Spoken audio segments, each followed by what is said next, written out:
Well, good morning, everyone. Happy Saturday morning. Morning. I think we're on episode number 4. Yep.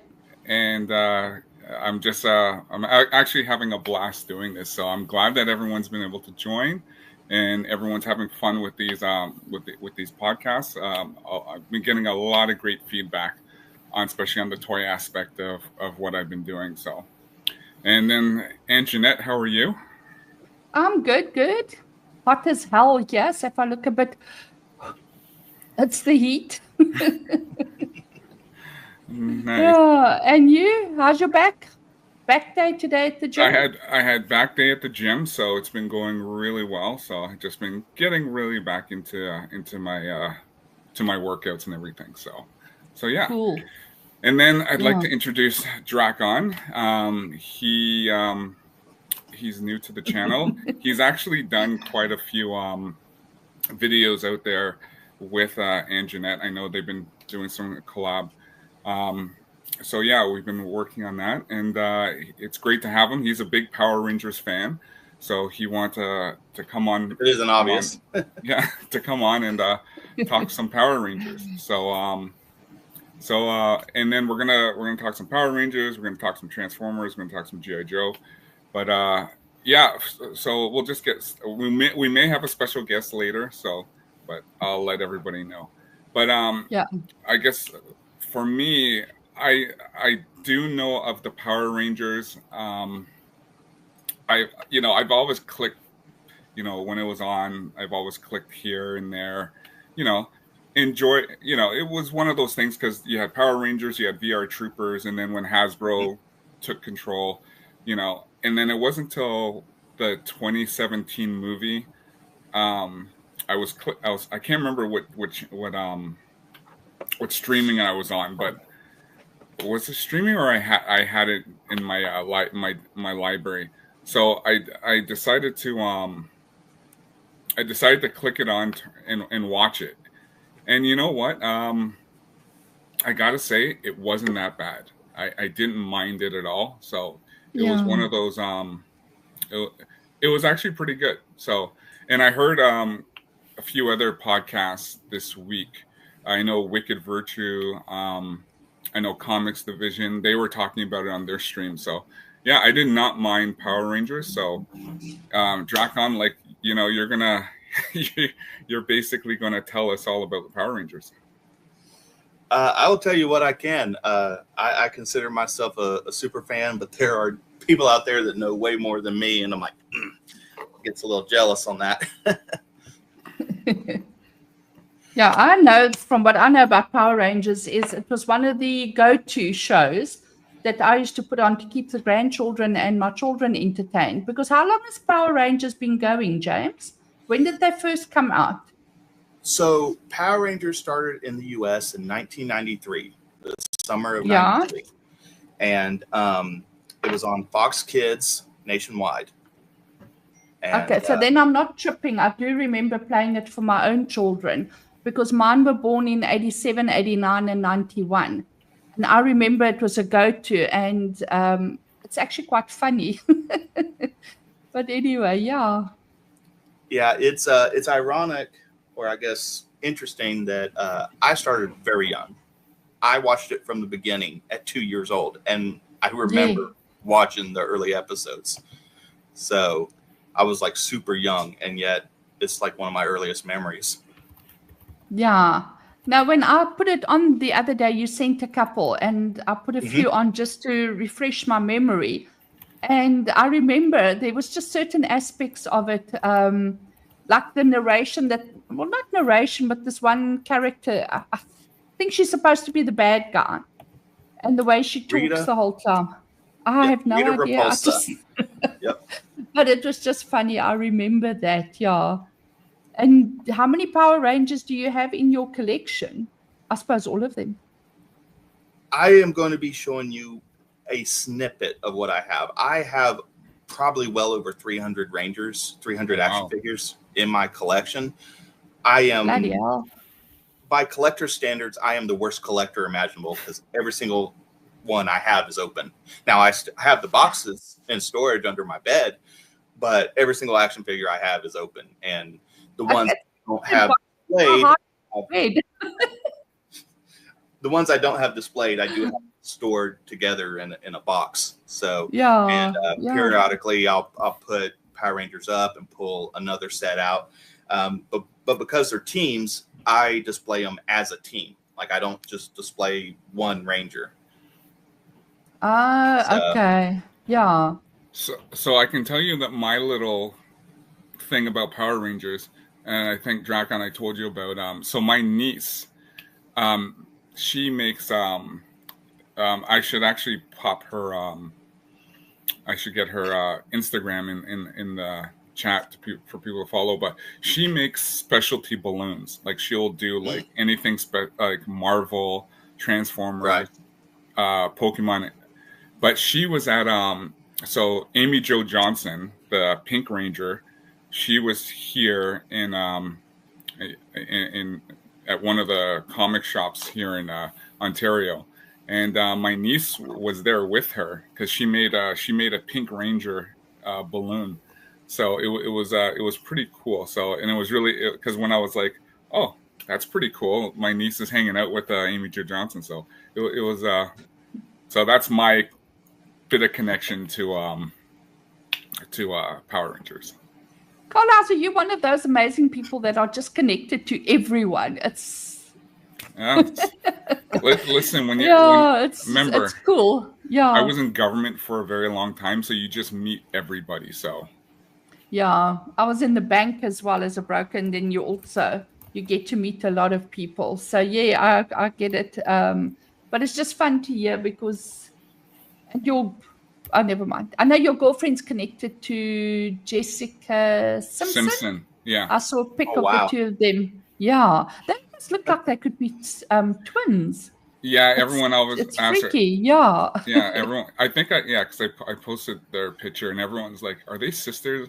They could be related." And I said, "No, they're just close friends." So yeah, she looks more like Jessica than Ashley does. Jessica's actual sister. Yeah. The strange thing. Yeah. My mind, anyway, I James, would jump to. Yeah. I would say my mind, I would jump to. She was a body double, like like how they a lot of celebrities have a double for like security purposes or whatever. Yeah. Yeah. No, mind you, I've never met Jessica Simpson, so but yeah, that's her friend. Not tiny mine. Little girl. She's short. Yeah. Yeah. Yeah. So what are you going to show us? Yeah. I have a lot to show off. I thought I'd try to make it like a story. So as I go through each thing, I'll start with what I have behind me here first. So the oldest pieces I have in my collection, they were put out by Hasbro, I want to say in 2010, maybe a little bit earlier. So the posability on these are not the best, but they were the best for the time in which they had come out. So I've got the original Green Ranger. Oh, I have got the Zeo Gold Ranger, and all their weapons, like they each came with a weapon, but the weapon was just a plain gray plastic. And then I've got Lord Zed, who was the big bad that showed up in season 2. Nice. And then I've got the White Ranger, which a lot of the younger MMPR fans are more associated with the White Ranger, whereas a lot of the olders are more associated with the Green Ranger. So yeah. All right, so there's those. So, quick question, Drakon. I remember we had that. We had a bit of a discussion regarding the G.I. Joe classifieds. So, and I think you made they're because this I wouldn't have known, but basically they're of the same mold. Yes, I'm getting to them. Those are kind of like my pride and joys, and I figured I'd save those for last. Nice. So these boxes I have here. So this is a box. This was the Omega Rangers, which you were talking about. They're that same mold as the classifieds. and they are from the comic books. Now, the story behind it is you have the original Red Ranger Jason, the original Black Ranger Zach, and the original Yellow Ranger Trini, and they were accompanied by an alien. I believe it was Kira, something similar to that. I have the comic, but I only read it once, so I'm not as familiar with it. But when the story behind it is when the original actors left the show and they were replaced, they left for a peace conference. The comic book takes place during when they were supposed to be at the peace conference, and it turns out that that was a ruse, and Zordon, their mentor, sent them on a mission to space, and so they remained Rangers just with a new team. The next one is this is the Alien Rangers. The Alien Rangers were from the planet Aquitar, and they came to help Angel Grove when Rita and Zordon turned the Rangers into children. Because they were children, they could no longer morph, but the city of Angel Grove still needed Rangers. So Zordon sought help from the Alien Rangers. So that's where the story behind them. This box here. Go ahead. I was going to ask you, which Red Ranger had the strongest leadership arc, and which one just thought he did?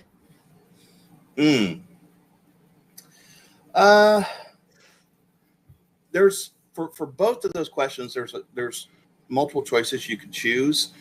I would say Jason is most definitely the most secure Ranger. Next to him would be Tommy when he became the Red Zeo Ranger. Tommy learned a lot of his leadership skills from Jason. So it kind of just carried over. And then which one thought he had the strongest, but he didn't? Now, not all the Red Rangers were male. Some of them were female. A lot of the younger fans, they like, I believe her name was Lauren. She was with the Samurai series. She's very controversial. Not that she's a bad character or anything. It's just some people didn't like her as Rangers. Some people really liked her as a Ranger. But if I would have to pick, I would have to say it was the Wild Force season. To use a wrestling term, he was just too green. He was just too eager. And it seemed like he didn't think things out. And so a lot of the things, he was meant to be the leader, but it felt like to me, a lot of their success as a team was by chance. Not by design. It wasn't because it wasn't because he had any good leadership skills or anything. But that's just me. I'm sure there's several out there that would disagree with me. Wild Force, though, is still one of the greatest seasons because it had the most popular episode in Power Rangers history with Forever Red, which was the first time that it was the 10th anniversary of Power Rangers, and it was the first time that they had, it was the 10th season, and they had all 10 of the previous Red Rangers in one episode, and they teamed up against the remnants of the Machine Empire, which, funny enough, the show creators used suits from another Saban show, Beetleborgs, as the bad guys. So that was kind of fun. A lot of fans just kind of like pretend it was a Beetleborg Power Rangers crossover.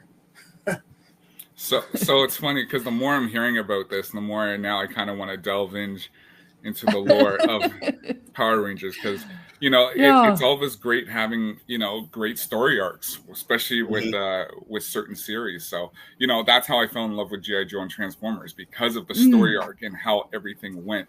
So now hearing about like I said, when I watched the 2017 live action Power Rangers movie, I thought it was pretty cool. Like I was just like, because I was never into Power Rangers, but when I watched that movie, I was just like, you know what, this is pretty damn good.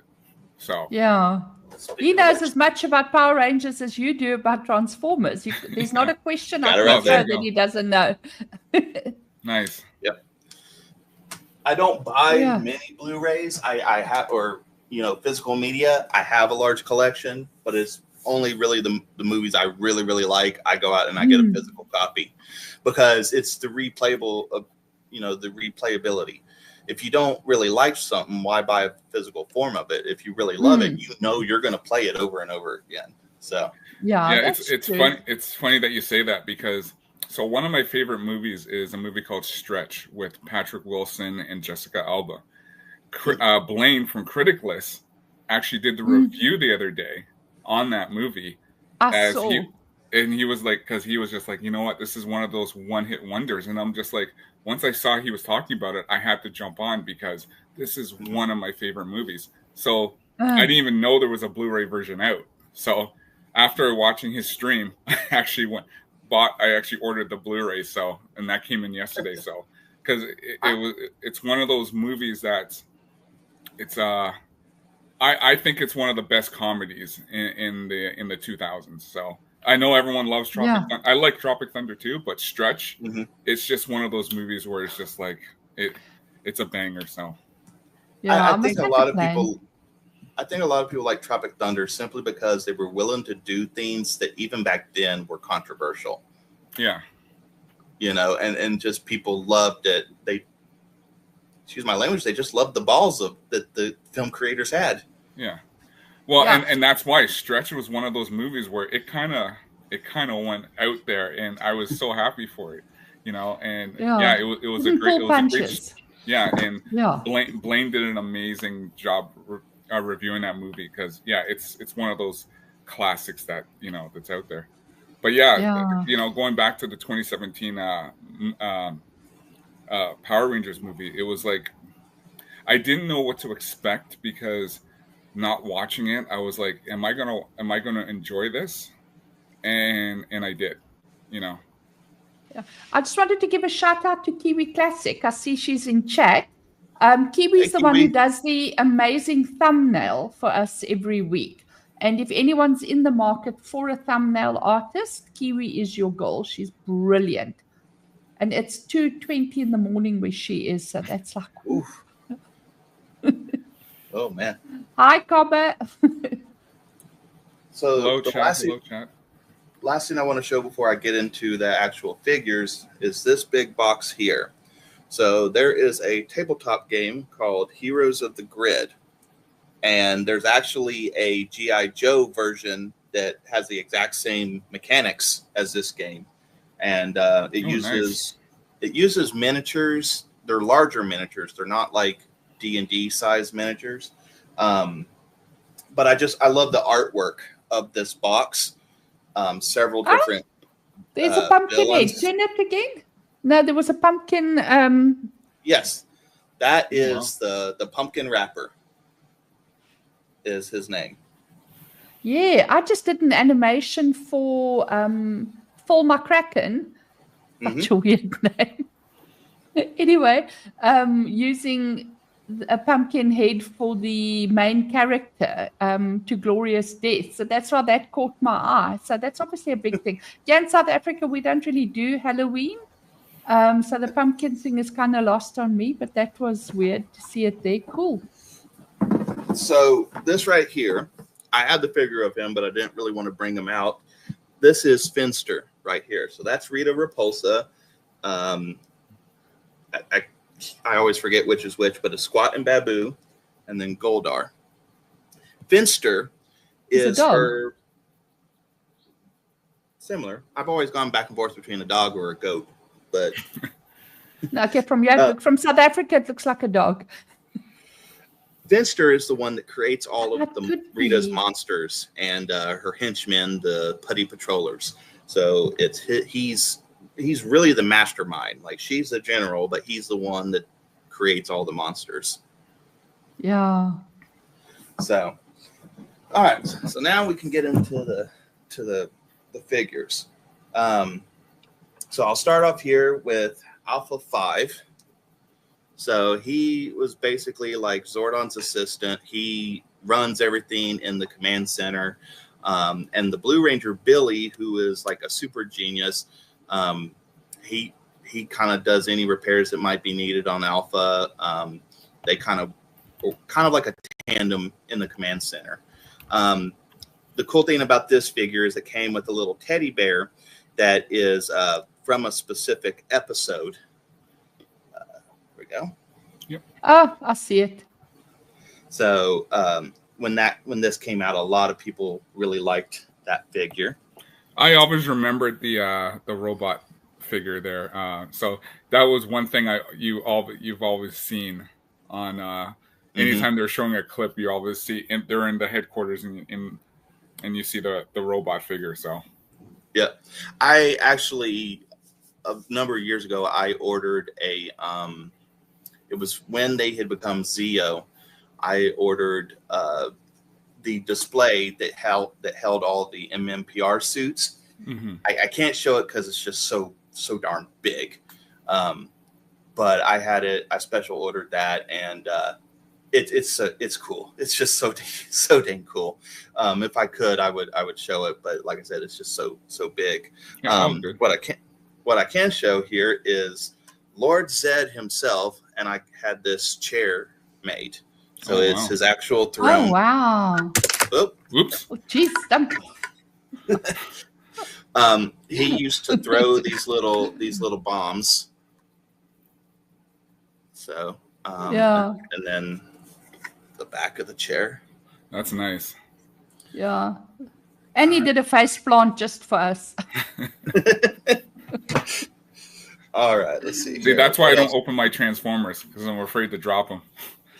Well, see, the thing is it's easier for your Transformers to break than my figures. Yeah. So, was that was Zordon, eh? That was Zed. That was Lord Zed, that's the villain. Oh, okay. Yeah. Yeah, he was the villain. Next, I'm going to go into, so as I mentioned before, the Omega Rangers, as I showed you. So there's one of those figures and his helmet. The interesting thing here is this is Jason, but this particular head sculpt is from the comics. They chose to keep it the symmetry or whatever, where the figures from the comics, so they chose the head sculpt from the comics as well. Showing off another one of my customs here is this. So this was never, it was used in the comics. But the story behind this suit is Power Rangers is based off of the Super Sentai series, which sadly is just ending. It was just recently announced that Super Sentai will be ending. This particular suit is from the series called Super Sentai Dia Ranger. And their Zords were used for the second season of Power Rangers.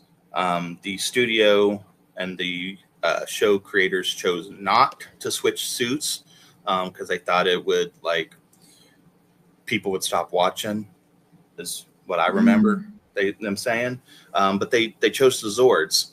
And so there's always been a lot of fan theories on, well, what if they had chosen the new suits? And then the comics eventually came out and used the suits in a more like a backstory for Power Rangers. But I chose to put...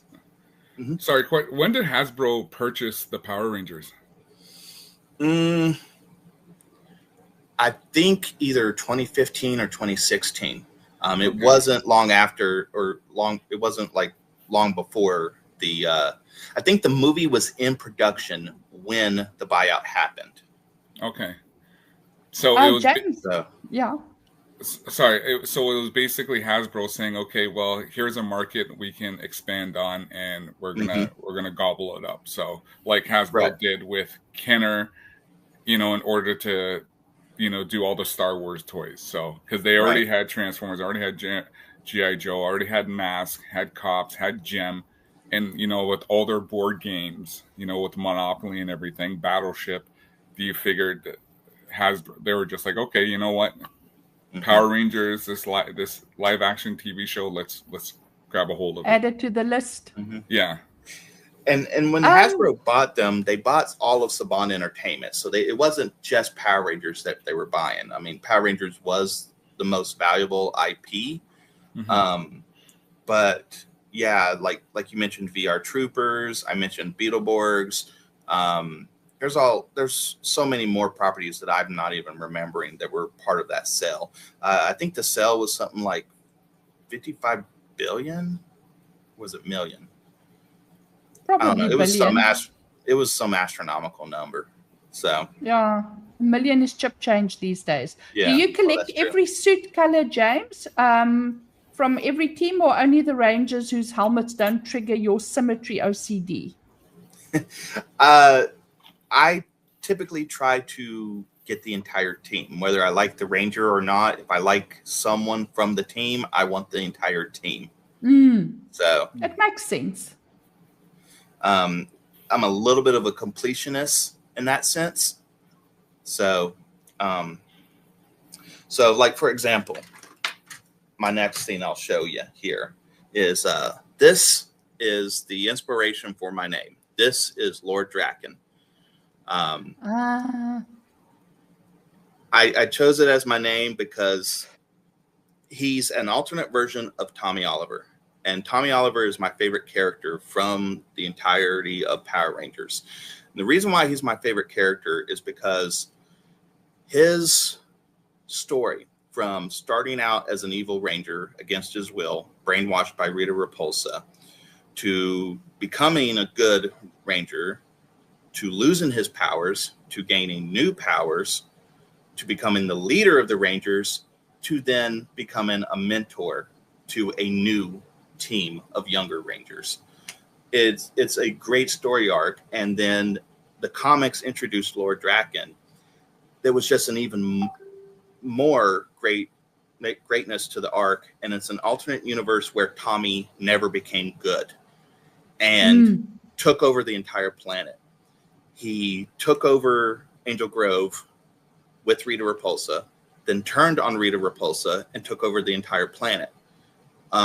And then once he took over the entire planet, he turned his sights on the multiverse and jumped from universe to universe, taking over every Earth that he could reach.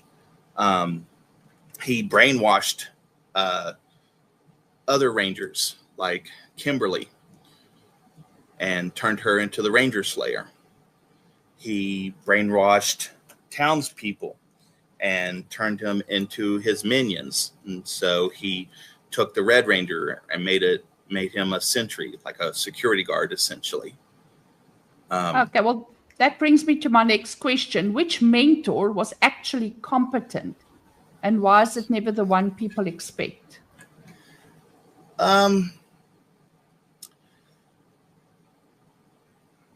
Based on the seasons that I've watched, I would have to say would probably be the most unexpected would probably be the sensei from Ninja Storm. Now, although he was turned into a guinea pig for the entire season, he had a lot of wisdom behind him, and I feel like the Rangers would have been lost if they didn't have him at all. So yeah, I feel like a lot of people would think I would say Tommy, but although he was a great mentor, Tommy was dealing with his own personal battles during that season. And a lot of times he left the Rangers to fend for themselves because he had his own issues going on. So yeah, that would be my answer. You're muted, ColHauser. Sorry, ColHauser, I'm sending those to you by accident instead of to my grandchild. She's asking me a question. Yeah. So question, what's the difference between VR troopers? Because I've seen some of the clips and the highlights, and I know I just saw the other day they had something on YouTube where they're showing the actors now and then. So what was the difference between VR troopers? I actually never watched VR Troopers. I know that originally they wanted VR Troopers to be an original Power Rangers. It was their attempt at making Power Rangers not associated with Sentai.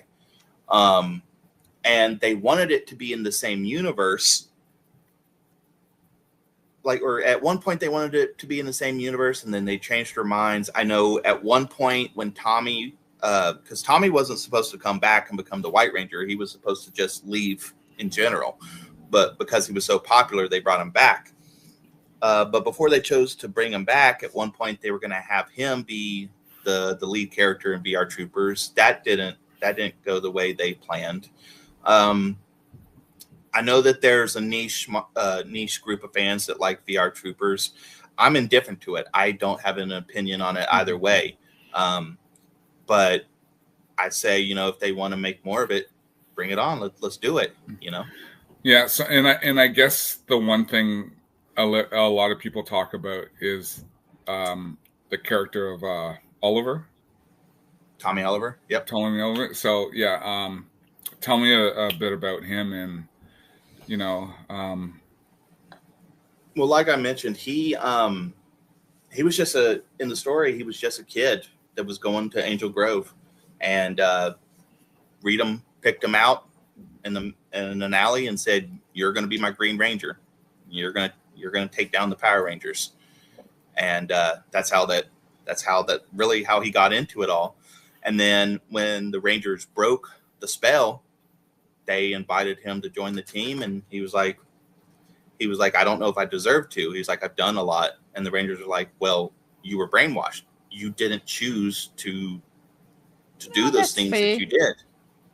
Yeah. And so they accepted him in, and he wasn't in every single episode. He pretty much just showed up when the Rangers were in a bad way, and he had the coolest Zord. I don't know if I have a picture of it. I don't. This is the closest thing I have to it. That's the artist rendition. But his Zord was essentially Godzilla. It was a mech Godzilla. So this is an artist rendition of him as a samurai, and then the Dragon Zord behind him. Well, disappointed I didn't think to get some pictures of that. But no, he was just such a cool. He was just such a cool. Just everything about him. Yeah. And ironically enough, before he showed up, my favorite Ranger was actually Billy, the Blue Ranger. But then Tommy showed up, and I was like, "Nah, it's Tommy." and I sadly the actor passed. Yeah. Because that was one of the things I heard about, about Power Rangers, and then I think the Asian girl, she passed as well, I believe. So yes, the actress that played Trini Kwan, she passed, I think, in the early 2000s, and she was in the one of the Crow movies, and I can't remember if it was during or right after the filming of that movie. She passed away in a car accident, and then it was about 2 years ago. Jason David Frank, the actor who played Tommy, unfortunately took his life, and it's sad. I don't fully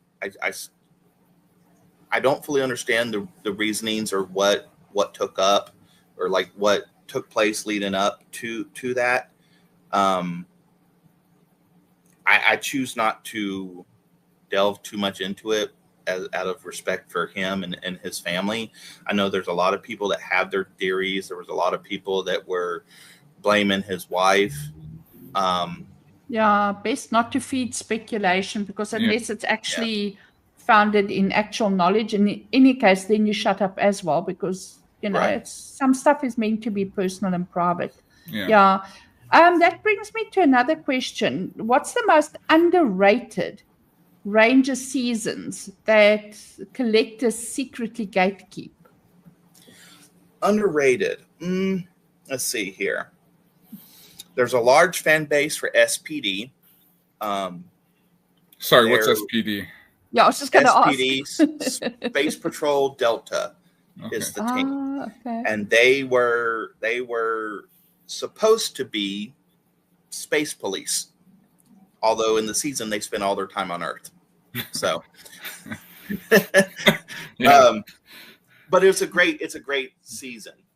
It's got a very compelling bad guy in General Grum, and another season. I did not like it initially. I refused to watch it. I don't know why these days. I know I had my reasons at the time. But another one that there's a large fan base for a lot of the younger audience is RPM. No acronym there, just RPM, as in like cars. Okay. Yeah. The gist of that season is basically post-apocalyptic. There's one city with human populations left in the world, and the world's basically been devastated by machines, by robots. And so yeah, and a lot of people really like that season. I started watching it a couple months ago. I got about halfway through it, lost interest, but I was like, okay, I can see why people like it. You know, it was very compelling at the beginning. But then as Power Rangers does, there's a lot of Monster of the Week, which isn't a bad thing. But at 35 years old, that gets a little tedious after a while. Yeah, you know, it comes to me back to like for Transformers, because for the generation one, a lot of people, you know, there was a handful of people just said, you know, season 3 was the weakest. Now, mind you, there, you know, Optimus Prime, they brought him back in season 3. There was a handful of episodes, I'll admit, weren't the greatest, but then there were some really good episodes in season 3. Now season 4, it was a 3-parter. It was because one of the things they did was they changed the animation. So the animation just was really cheap on season 3.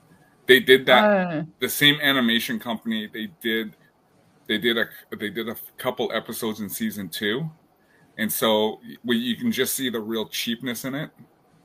So, but the thing is, with season 3, you got the excellent movies. You got the music score that was just really good, and then that music score translated into G.I. Joe, which, because they're basically the same series, you know, same producer. It was Marvel Sunbro, where they just use the same music for pretty much everything. So, that's cool. Yeah. Yeah. I was going to ask you as well, James, which Lightning Collection figure has the most satisfying articulation, and which one needs Rita's wand of magic to stand? They all pretty much have the same articulation. Yeah, I couldn't really pick one. Yeah, they pretty much all have the same articulation. I would have to say, like, I mean, if I was to pick my favorite one, it would be the Lord Draken, you know, because my name. But it's just... Sorry. Yeah, your cat's ass is taking center stage. She's wanting my attention. My attention's elsewhere. So that was just funny, yeah. But no, Lord Draken would be my favorite. I love the way the shield looks, the way they incorporated both Power Coin designs to make a new design for him and everything. And it's also cool, like the comics established that as powerful as he is, because he combined the White Ranger and Green Ranger powers, his power is unstable. So it's twice as powerful, but it's kind of twice as weak as well.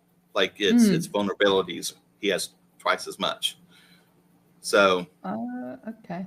Does chat have any interesting questions for James on Power Rangers? I see chat is very quiet. Nothing interesting from chat today? Where are all the hot questions we are used to? Yeah, I like I said, for me, it was like just trying to, like I said, if Power Rangers was on, and then I would click to it, you know, seeing some of the fighting scenes, because the fighting scenes was pretty intense. So I thought it was quite enjoyable. So let's see here. Yeah. Let me get through the last figures to show you that I had laid out here. So this here is the Putty Patroller. And they actually did, for the Putty Patroller, they did 3 different designs. So it's essentially the same figure, but they did different stripes, which was kind of cool. it was cool for the collector, but it was it was good for the company too, because they could save money on re-release a figure multiple times with just different paint. Now, the one I was the most excited, I wanted to save for last, is so Hasbro is known for doing collaborations with their figures. And so a lot of people that know Power Rangers, they know about the Cobra Kai ones. But I thought it was weird that not many people know about the Ninja Turtle collaboration that they did. So the first one I'm going to show you here is the Foot Soldier, or the Foot Clan, that they did. And this actually comes directly from the comic book collaboration they did. And this one is from where Tommy Oliver went undercover within the Foot Clan. So that's this figure right here. And then I debated on whether pulling out the Ninja Turtles themselves, but I opted to go with the Green Ranger Shredder instead, simply because it's just one figure. But he is so darn cool, and this the way they incorporated the style from the green suit into Shredder. I love. And then they gave him an actual cloth cape. So that is pretty cool. I've got a question for you from Naruto the 7th. Naruto. Anyway, he wants to know your top 5 Power Ranger seasons. Top 5. I'm going to put MMPR season 1 at the top. Next is going to be Dino Thunder. Then Ninja Storm. SPD. And then In Space. Oh, cool. Do you agree with that, Naruto, or would you like to counter?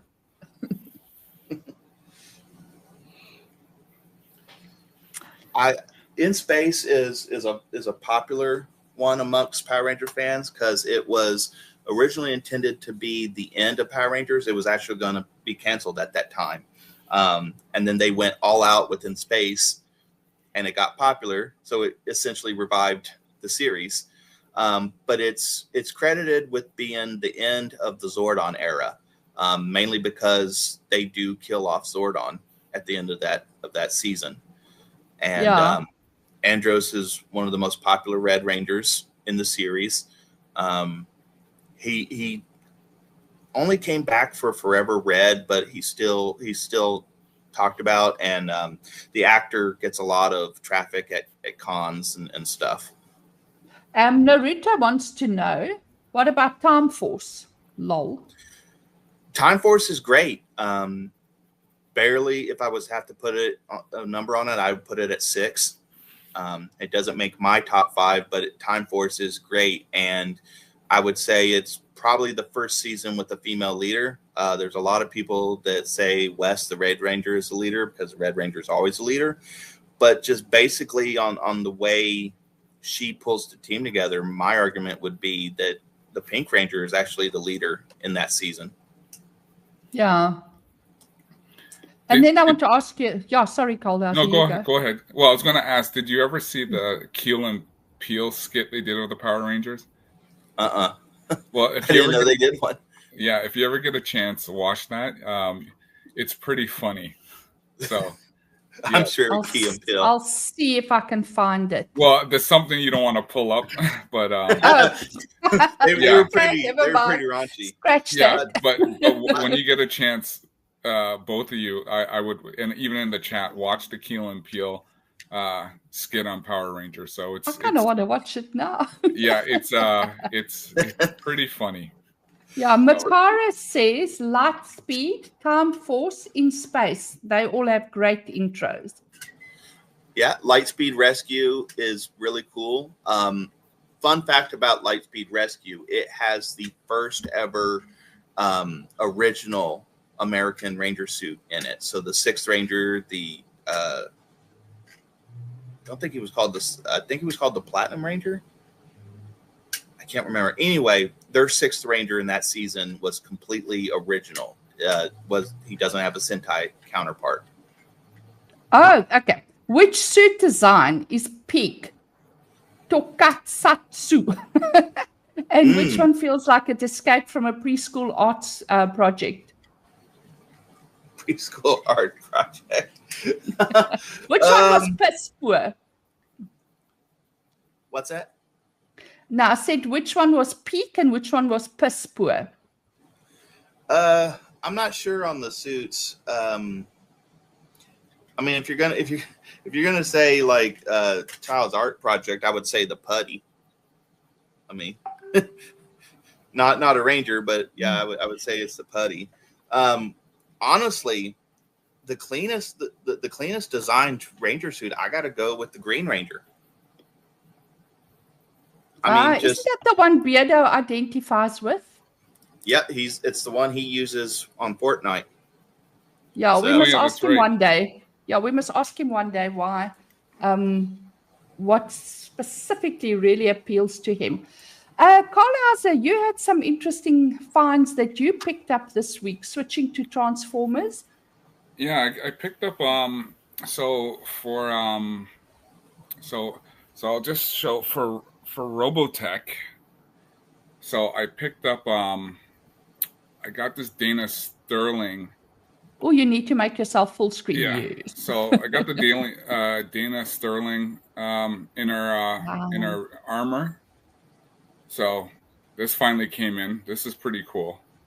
So if anyone knows about Robotech, Dana is the daughter of Max and Miria, so she's half alien, half human, and she is the leader of the 15 Squadron.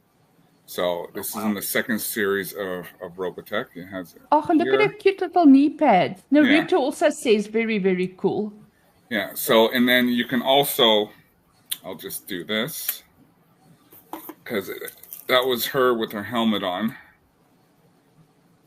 and then.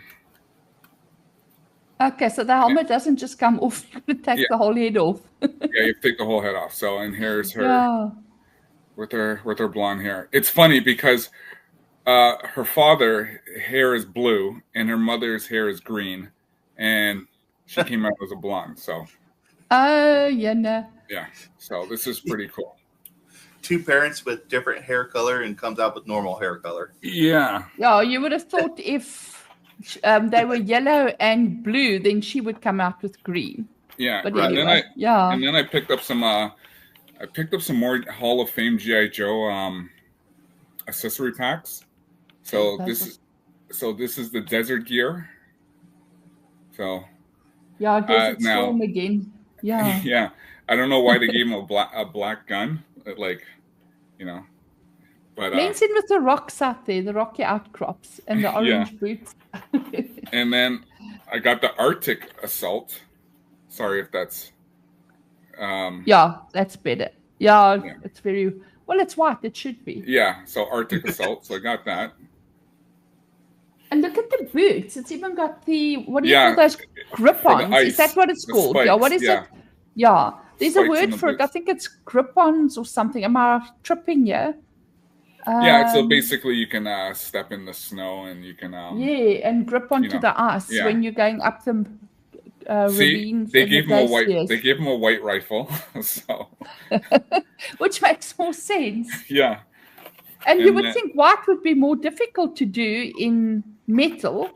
Yeah. Being a rifle than I mean, if they did white, they could have done camo rifle. Yeah. And then I got the red beret pack. Yeah. So this is pretty cool. Refresh my memory quickly. Maroon beret is the medical corps. Am I right? No. So they used to have, like, for special forces, they had the different types of berets. Yeah, I remember because my dad was in the army, but I'm trying to figure out what is red beret for. So this was for, like I said, I believe red was part of Delta, or I can't remember which, but they changed it all up in in the actual series. Well, no, I mean for because even though this is G.I. Joe, this is still part of the U.S. military line. Mm-hmm. So I know at some point they changed the special forces to I don't know if chat can help me out, but I know they changed them all to black berets. So Yeah, my dad was Black Beret, but he was in the mechanics of the maintenance section of the army. Although he did go to the border a couple of times and fight there. And then I got the scuba. So nice. I got the scuba gear. So it was nice because I literally picked these up this week. Some guy had them for sale, so I just I just grabbed them. Lucky. And then so Jay on his Welcome to Rebellion stream one day, he was talking about watches. So I told him about a certain Transformer watch because it came with a time watch. Like it's still expensive, but so I got this Generation 2 Optimus Prime watch. Sorry for the plastic. So a watch. Yeah. Yeah. So I picked that up. So this is pretty cool. That's very nice. So I take it that's staying sealed in box. Yeah. So what's the I'm curious because what's the association with Transformers and Japan?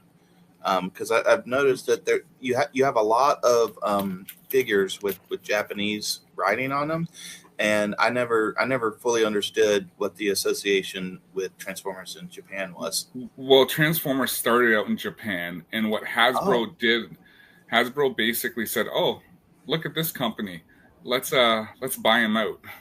So basically, like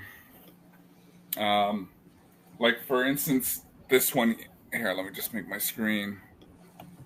So the Fortress Maximus, that's Transformers in Japan in Japanese. Okay. So, but Transformers did come from. They initially came from Japan, so they just bought out certain entities. So there was Diaclone, there was some Takar, there was other Whirl. He's from Japan, but he's from the V's. There's a certain line he's from. So and they, like I said, Hasbro, all they did was they just bought the entities, and then they just changed them over to Transformers for Hasbro. So it's kind of basically just what happened with Power Rangers is Hans Saban licensed the Sentai footage to be used in America, but he had to make his own. He had to make his own stories with the footage. Yeah. And then decades later, Hasbro buys Saban. Yeah. And then I got this week. So this is an original 1985 Shockwave. Wow. I showed this the other day in the package. Nice and sealed. There's a few cracks here, but it's in perfect condition. Oh, that's perfect. Yeah. Minting box. Yeah, so this is nice. So I do have. Oops. I do have another one here. So, but yeah, I got him. This one just came in this week. So those ones look different in front, though, ColHauser. If you hold the two boxes this one's a lot cleaner. Mm-hmm. What does that mean? Oh, less bits that come together. Yeah. Ah, okay. Yeah, this one's a lot I see cleaner. the nozzle. Yeah, the nozzle's different. Which interpretation of Shockwave do you think is the truest form of his logic? Marvel scientist, Sunbow loyalist, Prime warlord, or IDW god tier mastermind? So, in the comics, they made Shockwave completely different. In the comics, they made Shockwave basically a cold-blooded killer. So, even Megatron couldn't stand. His iconic cover in issue 4 has Shockwave there with his his hands smoking, and in the background it says "are all dead," which he pretty much took out everybody. Actually, that's Jay's favorite comic. Like, I think he has one that's graded, so I have it somewhere. But so yeah, Shockwave was one of my favorites. So I have some other iterations of Shockwave. So this is when this is his actual. He's gray here, not purple. So this is him in his original toy form as Astro Magnum. So. And when does that one date back to? That box you're holding? This one dates back to. Let's see. It's a lot of Japanese wording. This one dates back to 1984. Wow. That's when my husband and I met. Nice. We started dating. And then I got the Radio Shack version, if everyone remembers Radio Shack back in the day. Yeah. Yeah. So he was called Galactic Man. Same thing. He's gray. So, and like I said, they just made him purple, and for the Transformer line, because like I said, it went from this, and then Hasbro buys the rights, and they change them into this. Oh, they sex it up a little. Exactly. They give him new colors. They give him all these great stickers. And then I have the Tommy. Well, it's basically Hasbro, but the Tommy Takara version. So, he's fully pumped in purple. Yeah, so more articulation, a lot better. So, Do you notice though? Is there another box in that box? Is that just the outer holding box? Yeah, well, that's just the outer. So. Okay, so the inner box would have a little bit more exciting. Yeah. Okay. Yeah. Oh, yeah. But did you notice the later ones? They're not as, it's just basically a plain grey background with the figure. Yeah. There's not as much detail as you got with the earlier renditions. But see, that's what, sorry for the noise, but that's what, I'm just putting that back in. But see, that's what Hasbro does. So, let me open this one up. Focus on cheap packaging or not as detailed packaging, and the artwork is lost. Yeah. Mm-hmm. So it's like that's what you get, right? Yeah.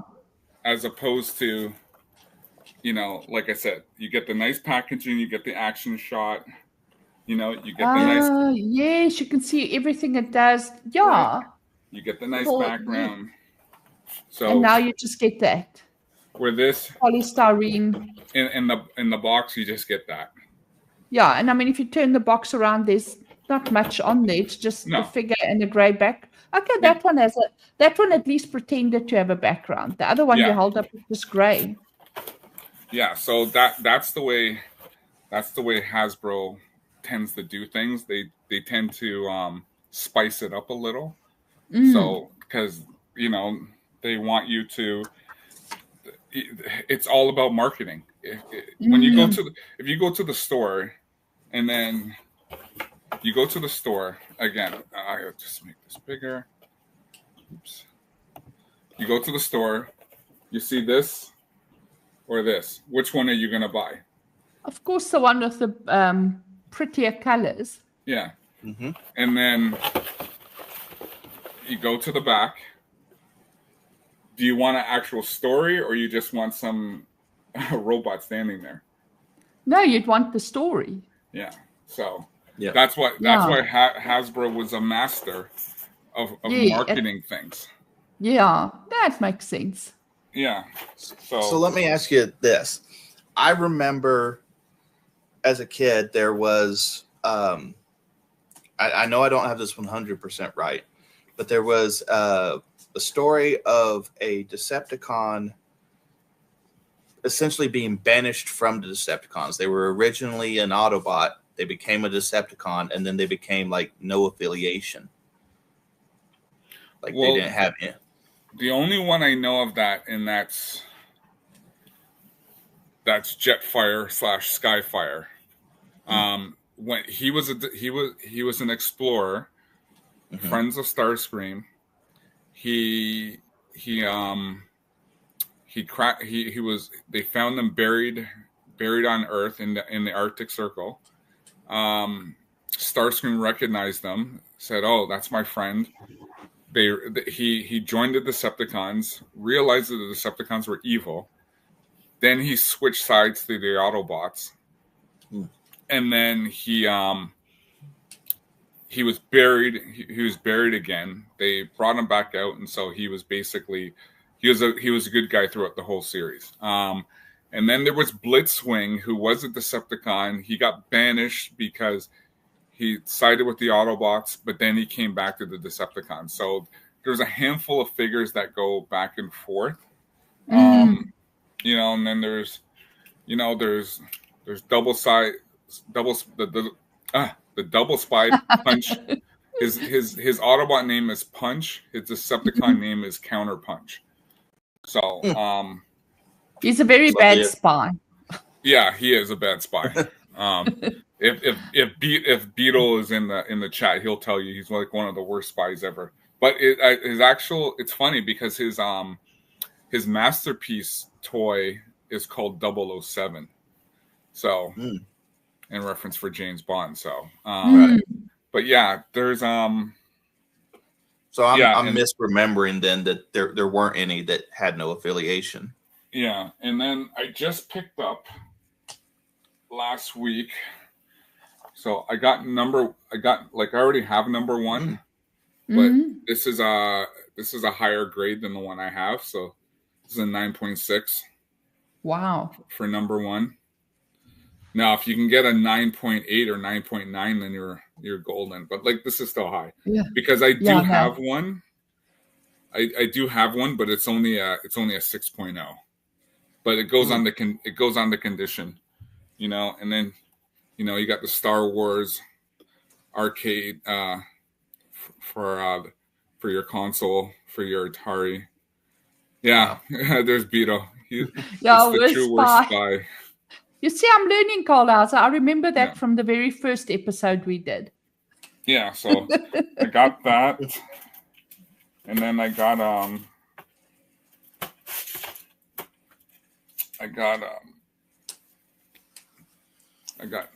this one here, number 69. Always a fun number. Yep. And then 30 months think luck. Now people are gonna laugh at this.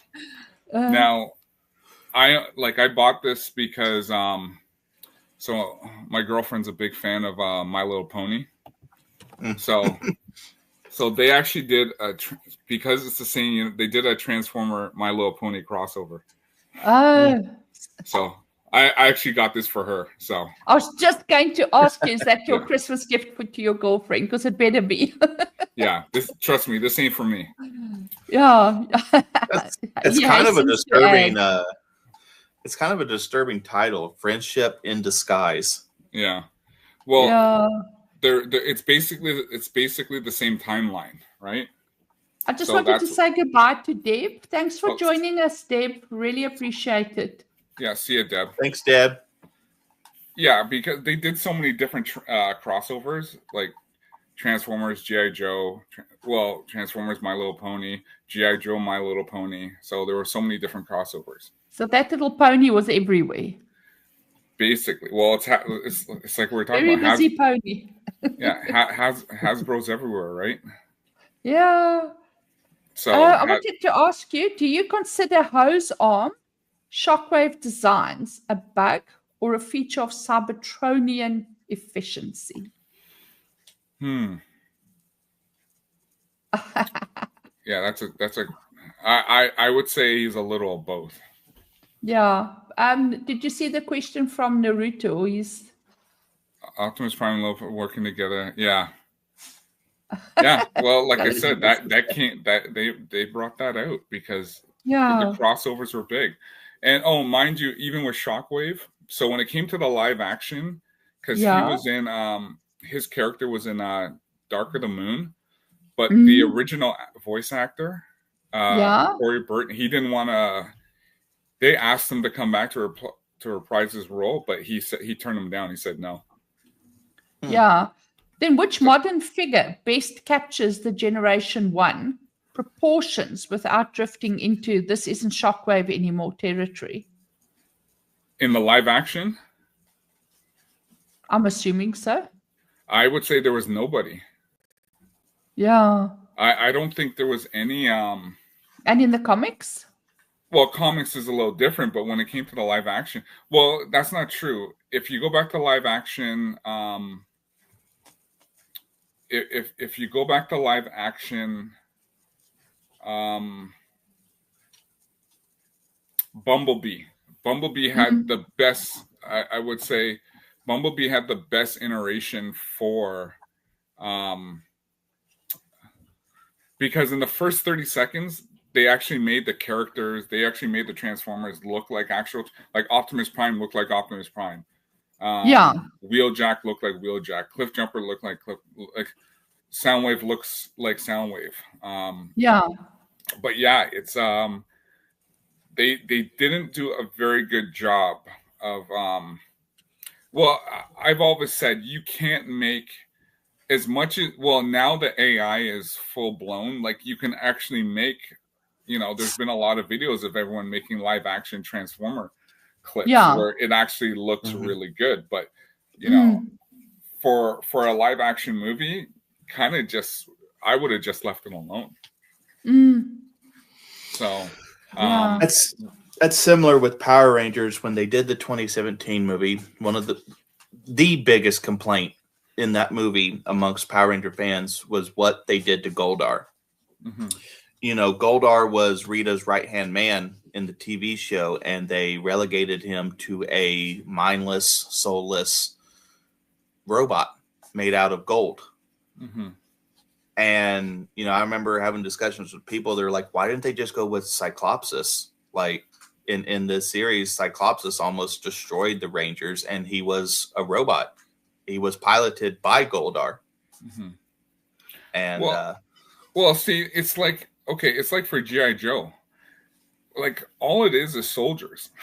That was an easy interpretation on how to make a live action. But like even in the first live action G.I. Joe, they did these power suits where they can run faster, they can jump higher, and it's just like, not even in the cartoons, except for like their Space Marines they did in the later, where it didn't even make sense.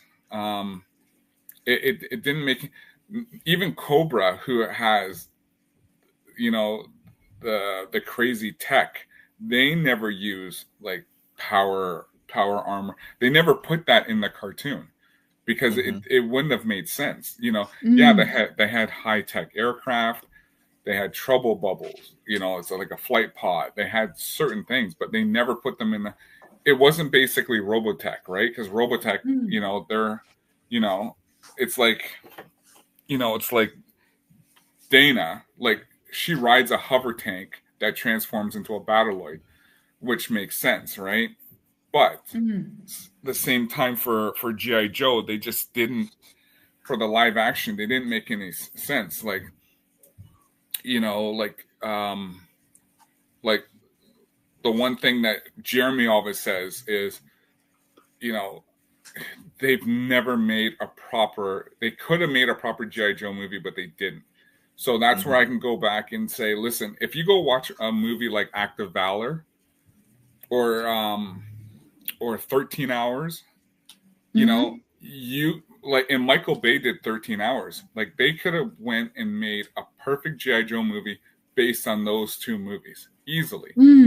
Easily. And like even the original American Ninja with Michael Dudikoff and Steve James, they could have used that as a premise for a Snake Eyes movie because in that movie, Michael Dudikoff's character barely spoke, and he was a ninja. But if you were to bring that around for Snake Eyes, it would have been a perfect interpretation of it because in the Snake Eyes Origins, they race swapped him. So they made him Asian, and they made him a full ninja, which originally Snake Eyes is a commando. You know, he's one of the U.S. military's, you know, top special forces guys. So there was just a lot they did and a lot they didn't. So a lot of opportunities they missed. Oh, big time! Like there was so much that could have been. Like if you go back and you can watch any movie that Chuck Norris was in, Mission in Action, Missing in Action, Delta Force. All of those movies could be easy a G.I. Joe movie. Like, so I don't know. Is anyone here seeing Passenger 57 with Wesley Snipes? I think I have. It's I the just one where can't he's on the airplane. It's hijacked. Yes. And they don't realize his skill set. And right. he keeps it under wraps and he works. Yes. Yeah. So that movie could have been so G.I. Joe, they brought out a set of comics called G.I. Joe Special Missions. So they weren't just fighting Cobra, they were fighting other terrorist groups, whoever around the world. Yeah. Passenger 57, Wesley Snipes' character could have been Stalker, and that could have been a G.I. Joe Special Missions movie. Easily. Do you think when you have the passion that you have for ARAH and that whole genre, that every movie you see that's good, you almost rewrite it in your head as the perfect G.I. Joe vehicle? Yeah, easily. Yeah. It's you know, it's funny. So somebody... And other people might not see it, but you see it instantly because you are such an avid collector. So there's this one guy on YouTube. He does a lot of G.I. Joe. He actually wears a Cobra. He wears a Cobra mask. So he does a lot of G.I. Joe content when it comes to the toys, cartoons, or episodes. So he did the whole thing of Die Hard. Because, you know, you have this big debate about Die Hard being a Christmas movie or not. Whether it's a Christmas movie or not, So this guy pointed out, this guy pointed out, and it made a lot of sense, that Die Hard could essentially be a G.I. Joe movie. Whereas Hans Gruber, this terrorist guy, could be looking at getting the attention of Cobra Commander. This is what we've done. This is what we're doing. So why not make that like a Cobra sub-force? Because even in the original, there were all these subgroups who wanted to join Cobra because they saw Cobra's strength, they saw Cobra's power. So that's why. But John McClane, who wasn't affiliated with anybody, basically wrecked those plans of Hans Gruber, and then Hans is basically, okay, well,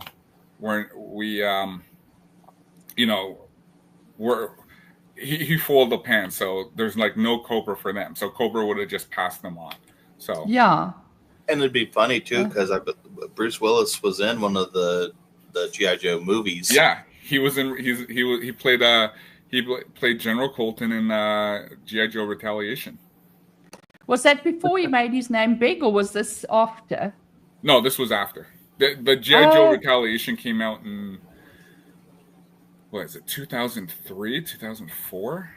So was it more of an ensemble cast then, that he was one of the characters? Well, the thing is, when they put The Rock in it, it kind of just ruined the whole movie. Like, once they put The Rock in that movie, it was just like who was in that? You had The Rock, you had Bruce Willis.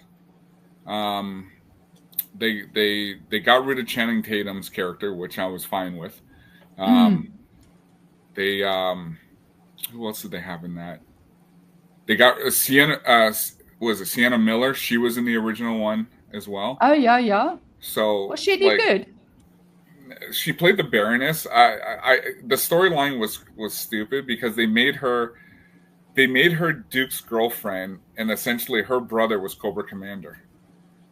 So I remember a lot of people complaining that Channing Tatum was Duke. They're like, no. You know a funny story, because every time Jeremy mentions the G.I. Joe live action, Ryan will have to come out and say, well, yeah, Channing Tatum was a great Duke. and then the clashing fights. So yeah. So you mean Ryan knows just which buttons to push? Yeah. So I think Channing Tatum was just a horrible. He's the worst interpretation of Duke. I just wanted to give a shout out to Robbie, Release McCracken. Hello. McCracken is also in chat. Hi, Robbie. Welcome. Yeah, welcome. At least Channing Tatum's a good Gambit or an enjoyable Gambit. I don't know. I've just never been a fan of his. Only if he was coming as his Magic Mike character. Yeah, well, that's for the ladies. I like 21 Jump Street. I thought it was funny. No, I only watched the original 21 Jump Street with Johnny Depp in, but that's now really decades ago. Yeah, well, you know what's funny? In the original 21 Jump Street, there is a scene where Johnny Depp is playing with a Transformer. Are you kidding? He is playing around with I'm gonna find that with Autobot. I actually posted a while ago on X, but he was playing with Autobot Springer, who's a triple changer. So Johnny Depp is holding him, he's transforming him, he's sitting at his desk playing with him. So I thought that was pretty cool. And there was also a scene in Miami Vice, because I can go back and there was a scene in Miami Vice where one of the bad guys was actually transforming Shockwave, and then he's trying to figure him out. And then if you go back to the second Aliens movie, when they're in the lab, there are things that are pointing down.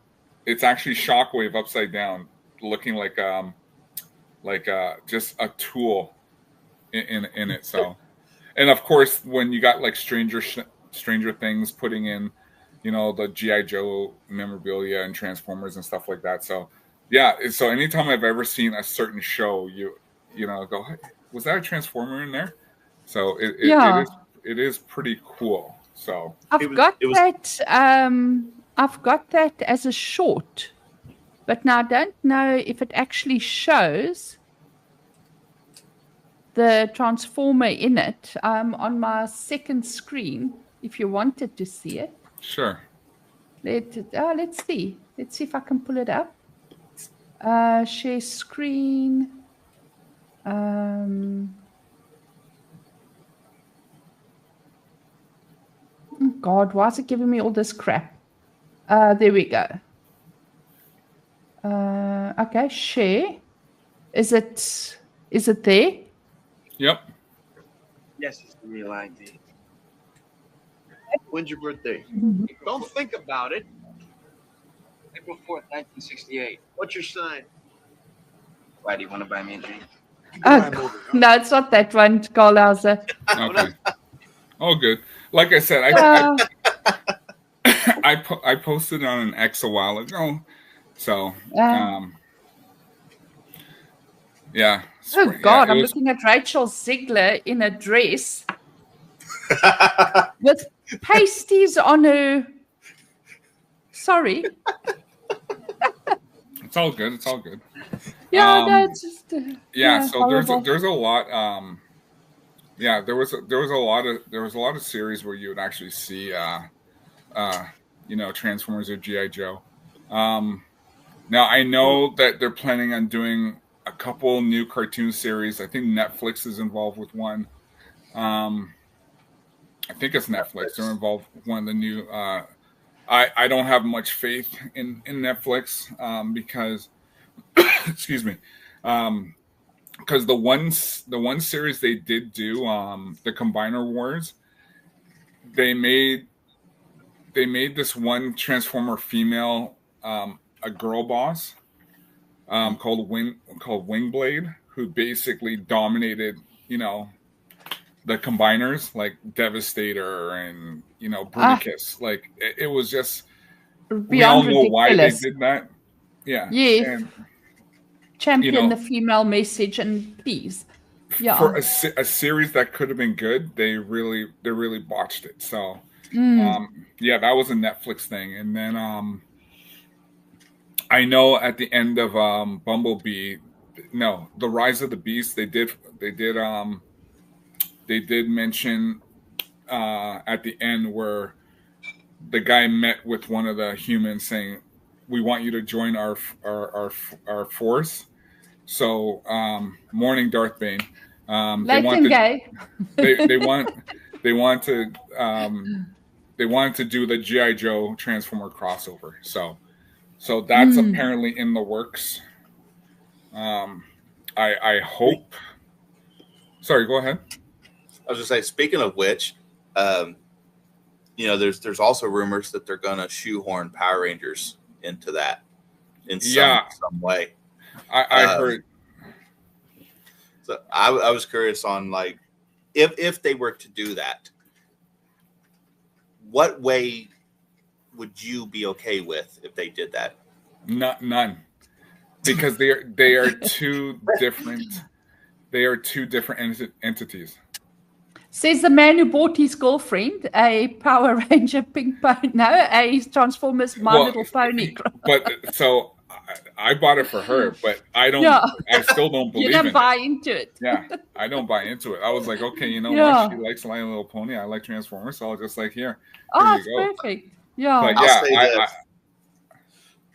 I'll say this, like I told you the other day, if they were to do it, me being a Power Rangers fan, I think it would be the most sense that if they incorporate the Zords backstory, them once being Beast Transformers as like part of the Beast Wars or something.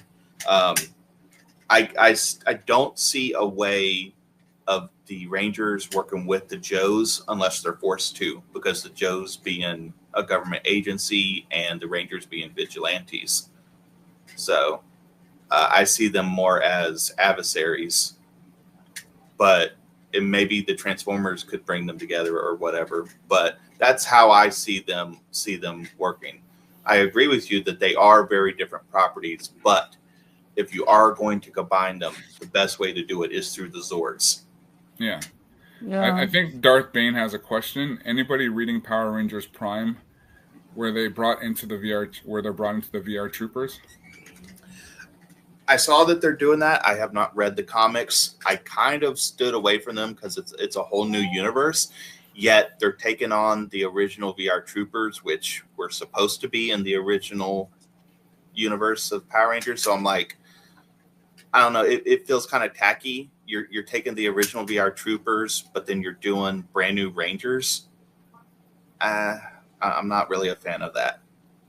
Yeah, doesn't it sometimes feel like they force things that shouldn't belong together, but they're trying to garner the popularity of both into something that they think they're going to bring both fan sets together and make something that everyone's going to watch? And all it does is actually alienate the true fans on both sides, and they end up with no one watching. Oh, well, sorry, go ahead. I just to say it's mainly because they want to do their own story. They want to take the existing IP of two separate IPs, but they want to make their own story. And it's like something shouldn't happen. Yeah, but don't you think sometimes they should just leave things the way they are? But I think it's also because they're running out of original ideas, so they're always trying to make something out of that was best left alone. Or am I speaking from total? I don't know if it's that I'm being cynical or whatever. It's just like I enjoy these IPs. So if I'm going to get more of them and it's done in an enjoyable manner, I see nothing wrong with it. I would be perfectly happy with Power Rangers being a thing for 100 years if it's good content. But with what they're doing, I would agree. Then you might as well leave it alone, because you're not making it in the way that the fans enjoy. And they keep thinking, oh, well, we need to go after new fans. We need to bring in new fans. And it's like, use the existing fans to build the new and fans. Get it right. And just get it right, for God's sake. Then you're already halfway there.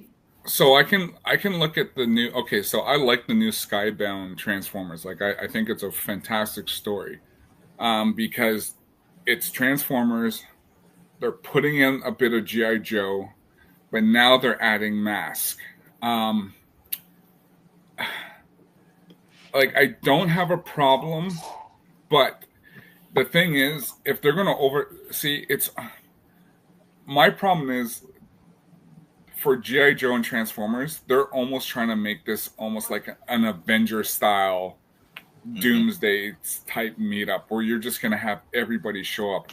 I don't want everybody to show up. You know, Marvel, you know, Marvel is its own thing. DC is its own thing. Transformers, like okay, it's like this. If Unicron shows up, everybody's finished. that is it. Everybody is done. Because, like, you know, there was always this big debate. Who is the strong? Because I remember Mahler on EFAP. They talked about it on like when they did their verses. Like they did their verses like James Bond versus Jack Bauer versus Ethan Hunt.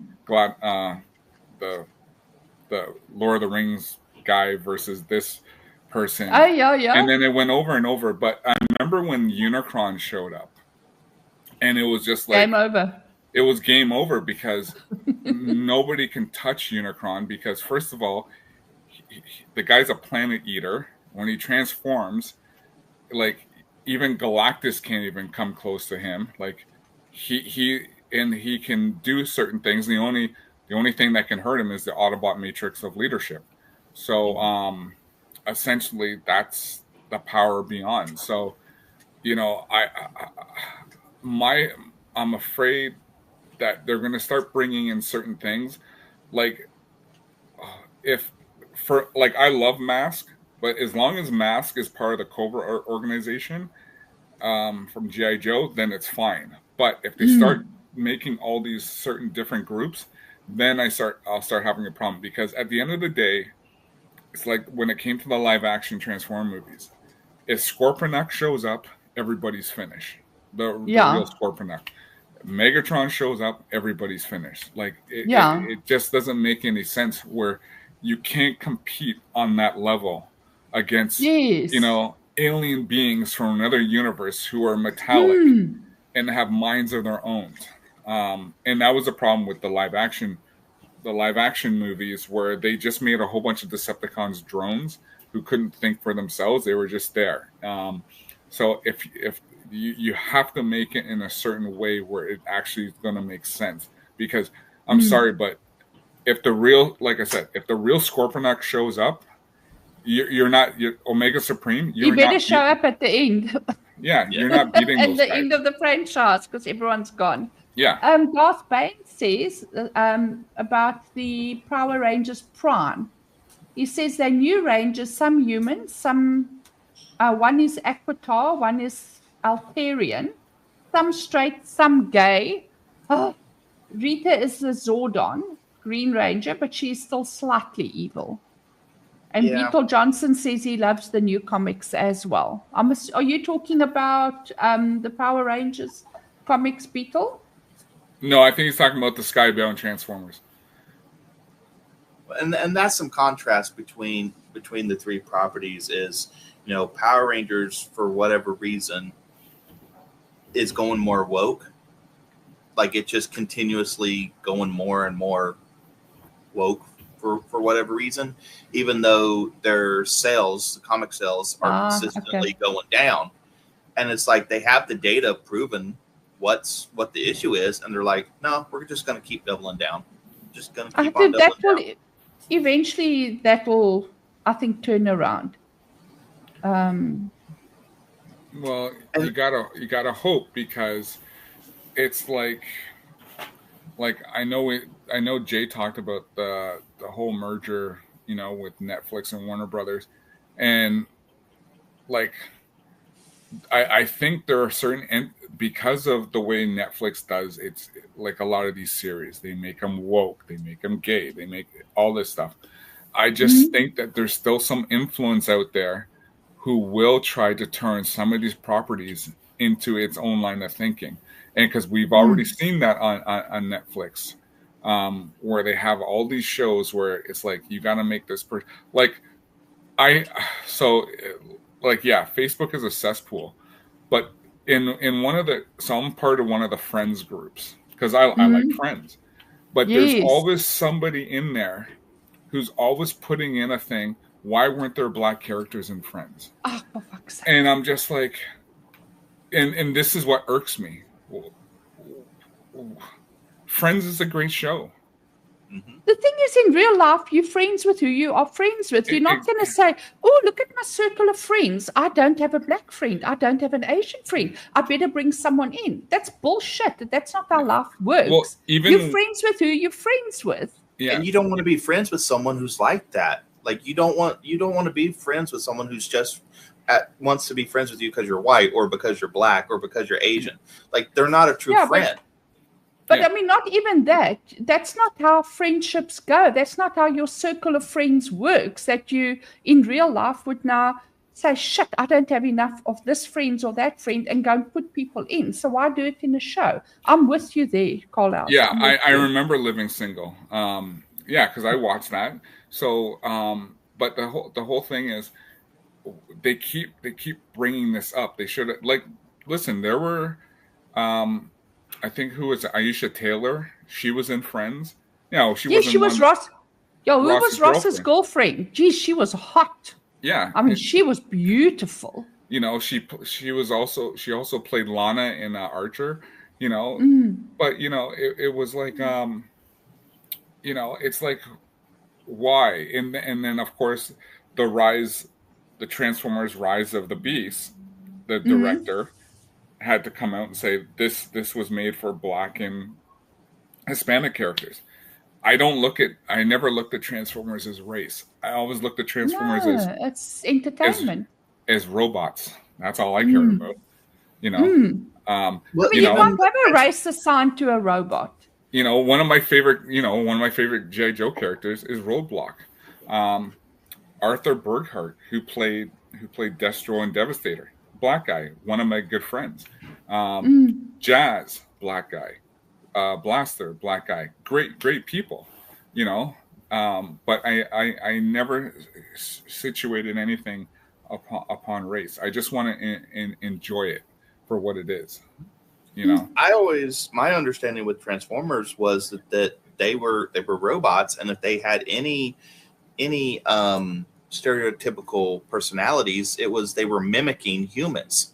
It wasn't that they had those personalities to begin with. They were mimicking us humans. Yeah. Well, Jazz, played by the great late Scatman Crothers, you know, fantastic black actor. He was in stuff from back in the day. The fact that they were able to get him for Transformers was amazing. You know, Scatman Crothers, this guy was a phenomenal actor. You know, and that's what you know, and it always amazed me who they got to play characters. Like, you know, Everyone Loves Raymond. Yes. So the brother Robert, he played Triptychon, right? It was just like Triptychon. It's just like when you listen to Triptychon's voice, you're just like, when you listen to it now, it sounds like Robert. Because it was very. Robert was the tall one. Yeah. Yeah, the cop. If I'm not mistaken. He was a dinosaur. He was a city. He was basically Decepticon City. So, but yeah, he played him. So, and it was pretty cool. Like, Leonard Nimoy was the original Galvatron in the movie, and then it went back to Frank Welker. Judd Nelson played Hot Rod, you know, which was cool. Robert Stack played Ultra Magnus. In the G.I. Joe movie, Don Johnson played Lieutenant Falcon. You know, Don Duke's Johnson, brother. Miami Vice, yes. Yeah, he played Lieutenant Falcon, which was pretty cool. Yeah, Dakota Johnson's dad. Yeah. Now, Power Rangers doesn't really have that kind of connection, but I would say like some of the actors did appear in like sitcoms. For example, Walter Jones, who was the original Black Ranger, and then Jason David Frank, Tommy. They both appeared as bullies in Family Matters. They were bullying Steve Urkel, and then Walter again. He's shown up. He's popped up everywhere. Oh, All right. Which one was that? Which one was that? That was my Night Raven. Oh. So let me fix flying. That. Yeah, fix that quickly. But no, yeah, Walter Jones, he showed up in a lot of stuff. I think he showed up in Fresh Prince. So yeah, like those are the two most prominent. On some of the more earlier stuff, I believe the actress's name is Rose McIver. She was in Rose McGovern. It's Rose McGovern. Yeah, she was in iZombie, and she's currently in the show Ghosts, and she was Yellow Ranger in one of the, I believe it was the RPM season. She was the Yellow Ranger. Yeah.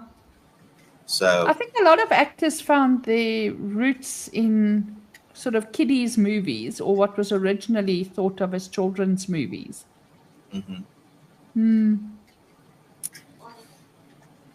Yeah, there's ColHauser's. I wonder if his whole shelf has fallen down. Oh Lord. Yeah.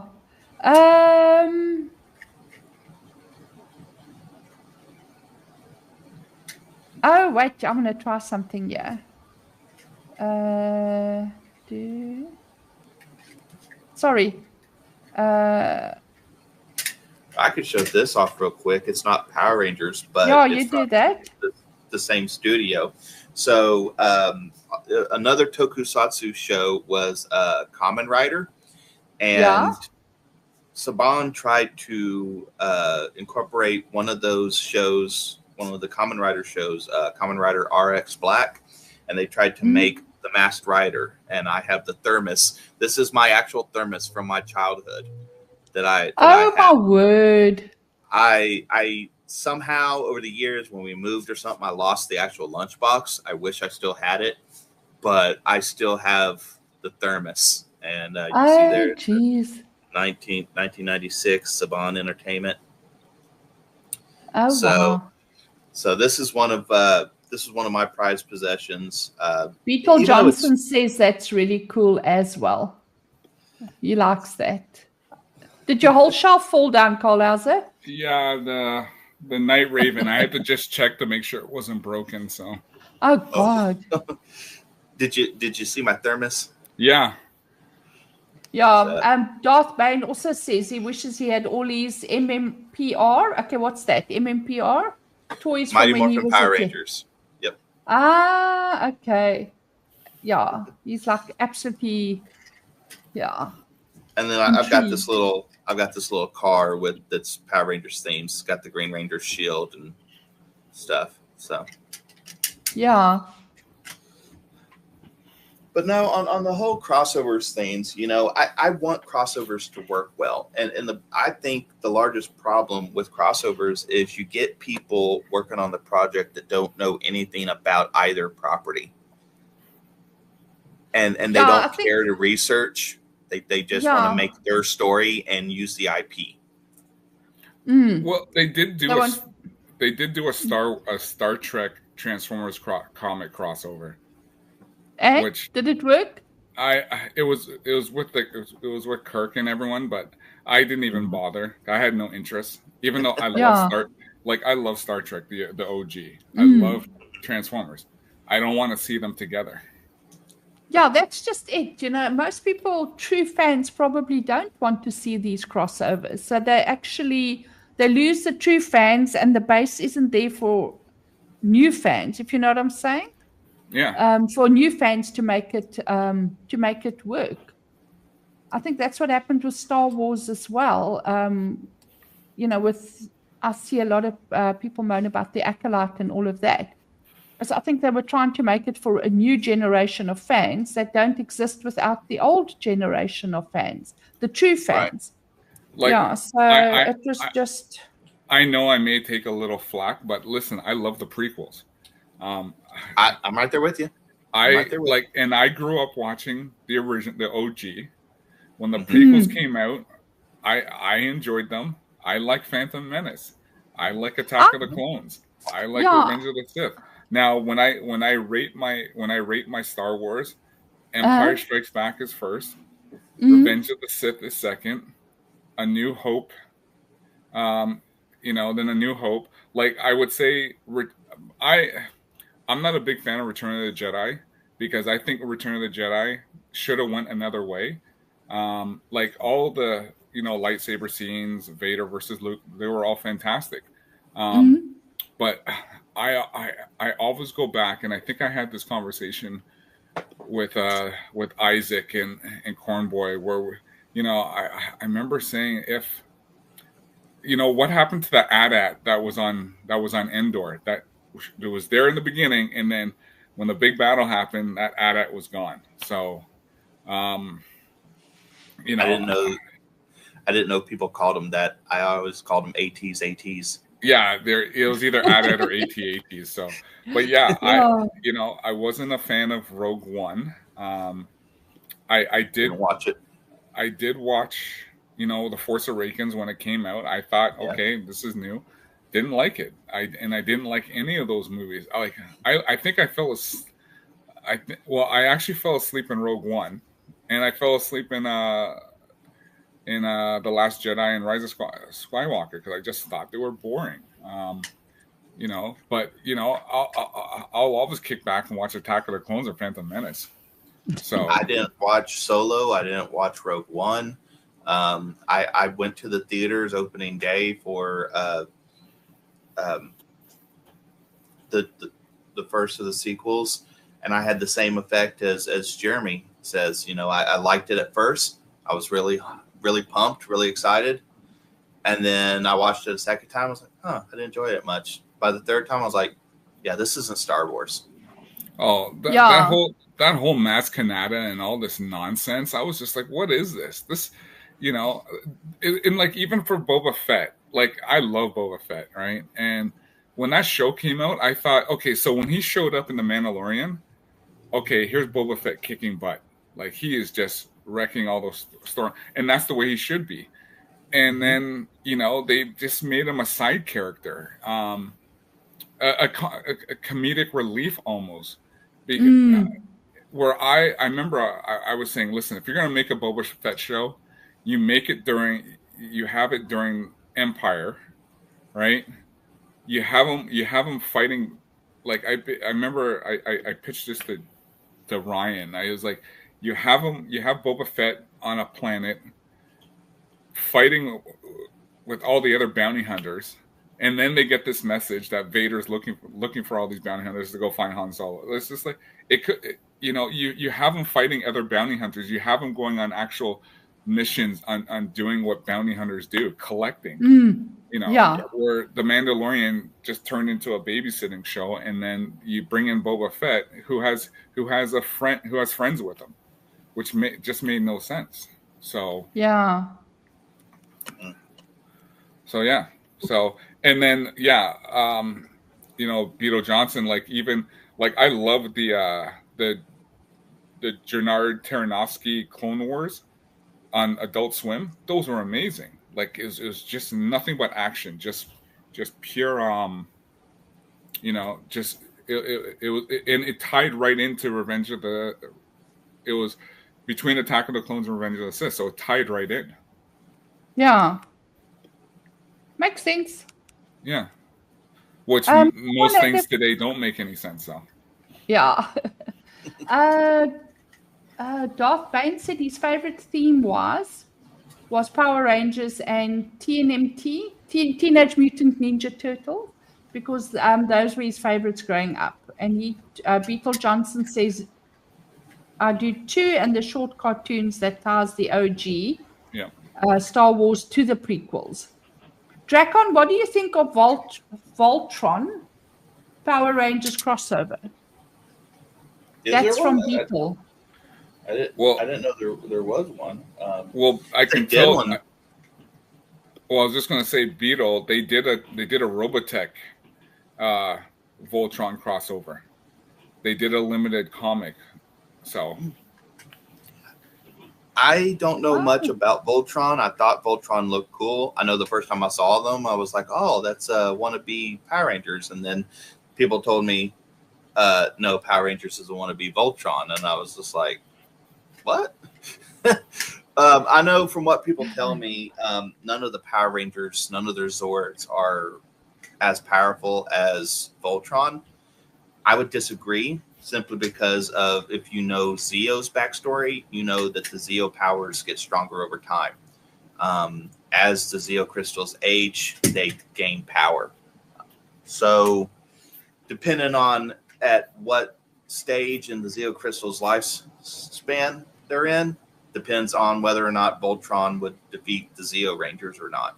Now, if it's the Mighty Morphin Power Rangers, Voltron will probably win. I'll admit to that. But like I said, it depends on which team Voltron faces as to whether they would win or not. Well, I remember there was a big debate we were going at, basically Voltron versus Devastator for Transformers. And of course, there was a whole bunch of people picking Voltron. And I said, no, Voltron is still controlled by humans. Whereas Devastator is not. He's a cybernetic being combined with construction vehicles. So, I see Brimstone's in the chat. Hey, Brimstone. Like, the one thing we will not agree with is Beast Wars. So, I hate Beast Wars. So, but I'm glad that he likes it. But I cannot stand Beast Wars.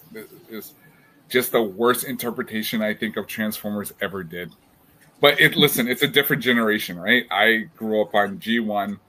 A lot of people grew up on the Beast Wars. So, well, it's the same thing with Power Rangers. I like majority of the older Power Rangers, and then the younger Power Ranger fans, they like majority of the newer. I can't tell you how many of right.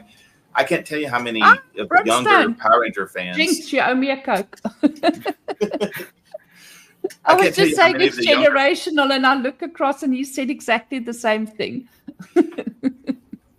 I can't tell you how many of the younger fans constantly post about how they're tired of MMPR, and it's like a lot of us older fans are like, you wouldn't have your season without MMPR, and more people know about MMPR than any other season. It's why it's constantly like remade and toys and everything revolves around MMPR. It's because that's what built the franchise. Yeah, like if you go back to like the early 80s, even before Voltron, like, because Voltron they had like 3 different series, because you think the last interpretation were the Lions, and then before you had all the vehicles. So you had like different Voltrons, but then back in the day you had like Grandizer, you had Vanguard Ace, you had Force 5, you had all these other different where they merged into like one robot, right? So there was a lot of as Darth Bean was saying, there was a lot of different series before Voltron, so that came out. Wasn't there a season where they were like spaceships? Well, I know the one Voltron series, they were combined with vehicles like ships, planes, cars, a whole bunch of stuff, and they just all went into one. Right. That's what Power Rangers in space is. They were all spaceships. They're Zords. They were all just different sizes. And Spirian is also in chat. He says he grew up watching Generation 1. Good man. Darth Bane, and Darth Bane says if we're including Sentai, then they were out before Voltron. Yeah, and like I was saying, even Beetle was saying, you go back to Battle of the Planets. There were in Japan, there were so many different series that came out. Like I said, Grandizer, Vanguard Ace. There was just so many. Sentai goes back to the early 70s. So he says out before Voltron. Brimstone also says MMPR is awesome. He always liked The Lost Galaxy the best. And Beetle says he goes all the way back to Battle of the Planets. That's me as well. Yeah, and I think Darth Bane also Brimstone said his favorites are Exo Squad, The Real Ghostbusters, TNMP. Let's just do that, and Beast Wars. Yeah, for Exo Squad, because I remember Exo Squad, they did a thing with when Robotech, they did like Robotech did they did a merge with Exo Squad, so they had like the Robotech Exo Squad line. So I remember because I have a couple of those Exo Squad Robotech toys somewhere. Yeah, Voltron, the vehicle force consisted of 15 different vehicles. I remember Robot Chicken did a skit on the Voltron, and it was all the vehicles. And I remember after the battle, when Voltron showed up, the vehicle battle, they were like, "You're not even the real Voltron," because they were looking for the lions, the lions version of Voltron. Well, so isn't there like a spoof movie with like Team America or something that kind of spoofs on Power Rangers and Voltron and all that? I don't recall. All I remember is the spoof Keel and Peele did on Power Rangers. So, because even it was funny because the Green Ranger was played by Peele. No, was it Peele or? Yeah, it was by Peele. He was the Green Ranger, but they kept on calling him the Black Ranger because he was black. Oh no! So they kept on. He's like, "No, I'm the Green Ranger." He's like, so that's why I say if anyone go watch that Keel and Peele skit on the Power Rangers. So did you catch the race joke in the 2017 Power Rangers movie? I don't remember. So it's when they first get the power coins and they fall into the water basin in the quarry, and their power coins start glowing. Well, they made Billy black in the movie, and they made Zach Asian, and they did the joke where Zach says, "I'm black," and Billy goes, "What?" He's like, "I am," and Billy goes, "No, you're not." Oh, yeah. I'm just giving you the link for Beardo. Yeah. No, there was a lot. There was a lot of funny spoofs out there. So that there's I don't know if anyone remembers. They did it was called Transmorphers. So it was basically a knockoff of Transformers. Yep, I remember. So I think C. Thomas Howell and Bruce Boxleitner was in it. So it was basically it was supposed to be Transformers, but it was called Transmorphers. It was just a bad B Transformers movie. So geez, Bruce Boxleitner, that's a name from the past. Yeah. Do you remember? Maybe it's after your time, but do you remember the books, the Animorphs? No. So they were about teenagers that could turn into animals. And what I remembered about the books is that they would make the logo similar to the Transformers logo. And they really played off of that hard. And it was nothing like Transformers. There was no technology. It was just kids that had the ability to turn into animals. Yeah, Animorphs. Wow. Oh, Deeple 101 is in chat as well. Oh, hello. And he's also very impressed with Animorphs. Wow. I know. Yeah, listen, growing up in the 80s and there was just so many different series and so many different shows. Yep. And then of course, even in the 90s, I was a big fan of Eek the Cat. And Eek the Cat was on Fox Kids. It was Chinese show? No, it was it was an American show.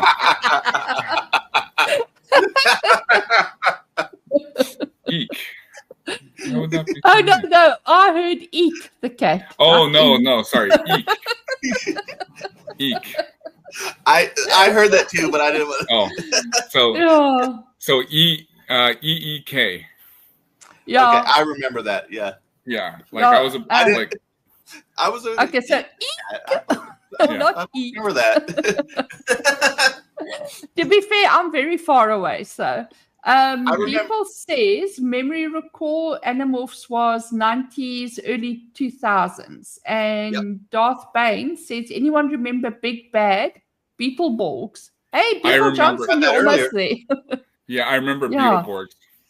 Yeah. Beetle says he remembers. Their mentor looked like a cross between Elvis and Jay Leno. Next, Beetle Johnson's going to tell us his name comes from Beetleborgs. Is that true? Beetle? Because I know ColHauser's, yours is a combo of two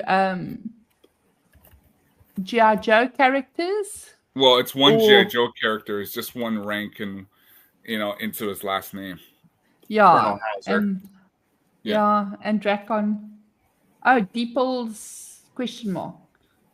He was going to say it looks like Leno. Mm-hmm. Anyway. Oh, Old Renaissance Boomers also made it. Hi, nice seeing you. Orb. Are you looking up? No, I'm just putting so everyone can to join Fear the Beardo in a few minutes. Beardo is always 15 minutes late. This time. I just want to let everyone know on December the 20th, we're going to have Mo Zamboni because Mo Zamboni is a big Transformers and G.I. Joe fan. So we're going to be talking Transformers and G.I. Joe with Mo. And so that's going to be on the 20th. And then Ryan Kennel from RKL Post, we're going to be doing some 24. So we're just trying to get a date on that. So we're going to be, because Ryan wants to do a 24 stream. So we're going to be talking some 24. I'll have to brush up on that. Yeah. So because 24 is actually, they're looking at redoing the to finish the continuation of Jack Bauer, which Keith Sutherland looks like he's coming back. So, Old Renaissance. Cool. So, so Ryan and I are going to do a 24 stream. So we're going to be talking about the best seasons, the worst seasons. So, but yeah, we're still working on that. But like I said, keep an eye out for December 20th with Mo Zamboni. So that'll be fun. Yeah, so we're about to just end the stream. So Dracon, thanks for joining. Any closing thoughts? Where they can find you, what you're doing? I'm going to be posting AI music that I'm doing. I just find it fun. So I'll be doing like about once a week on my channel every Monday.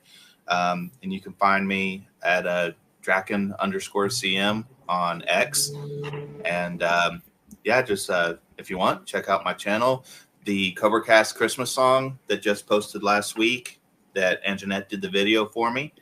And then the IDOT song that Anjanette also did the video for me.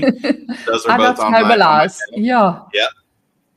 So both of those are on my channel as well. I've got shorts on there and stuff. So I'm going to try to post shorts first and then the full screen one. But yeah, you can find me on X and that YouTube channel. And I've had fun today. Dracon, just spell your channel name on YouTube out for me. Yeah, it's my name, Draken, DRAKKON,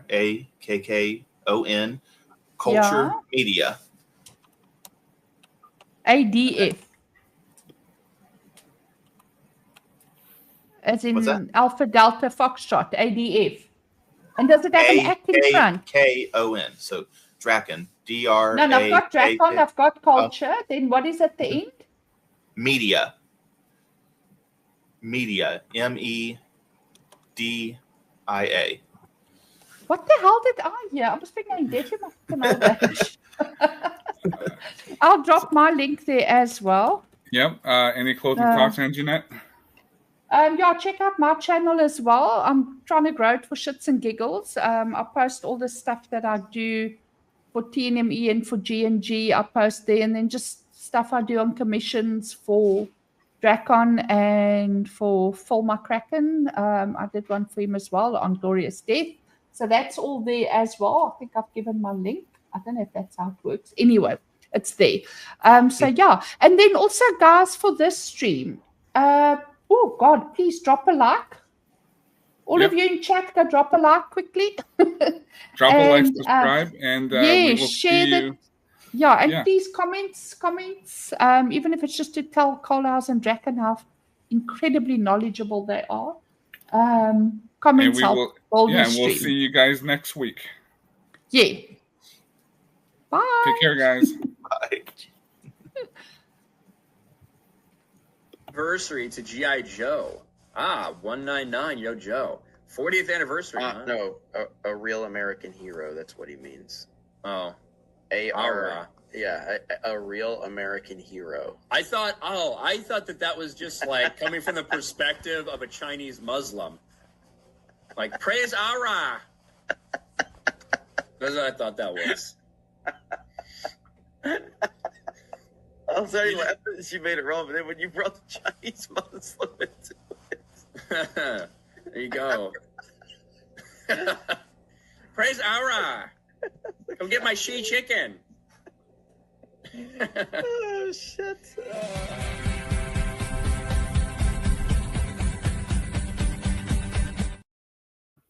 Anniversary to G.I. Joe. 199, yo Joe. 40th anniversary. No, a real American hero. That's what he means. Oh. ARAH. Yeah, a real American hero. I thought that was just like coming from the perspective of a Chinese Muslim. Like, praise ARAH. That's what I thought that was. I'm sorry, she made it wrong, but then when you brought the Chinese Muslim into it. There you go. Praise ARAH. Come get my she chicken. Oh, shit.